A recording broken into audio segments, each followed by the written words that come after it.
good evening. Glad you're with us for Denver 7 News at 6 this Tuesday. I'm Shannon Ogden. I'm Ann Trujillo, and tonight, a renewed effort to prevent more deadly drug overdoses in Denver. Community leaders are talking about the creation of safe injection sites. Those are places where people addicted to drugs can do so without fear of overdose. Well, Denver 7's Russell Haythorne went to a public meeting today and spoke to residents who are fed up with this visible drug use on the streets and the failed attempts to fix the problem.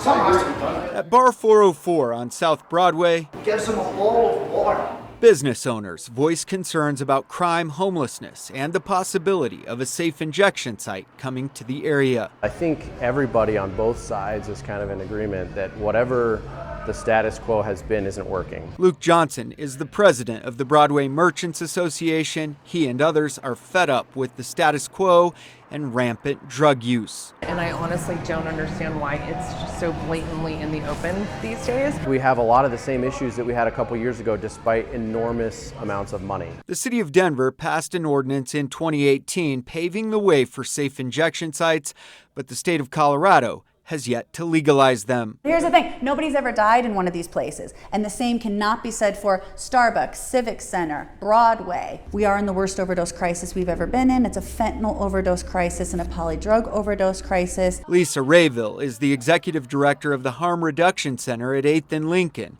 and already has a mock booth of what a safe injection site could look like. She says her center would love to be Denver's first safe injection site, or what she calls an overdose prevention center. The drugs are pre-obtained, meaning they're not bought or sold on site. People to inject themselves or smoke. Rayville also says safe injection reduces the spread of HIV and hepatitis C. It reduces skin tissue infections. It promotes proper disposal. It's currently happening in 16 countries and 150 sites in the last 30 years around the world. Angel McCauley is a South Broadway business owner who says it's worth a shot. There can be something like that to offer these people. I don't think it would be such a mess. Let's try it. Whatever can help, because they're not going to go away. Johnson is on the fence, but says it's time to do something. I think if you're using taxpayer dollars for drug use alone, I think that's going to be a hard sell.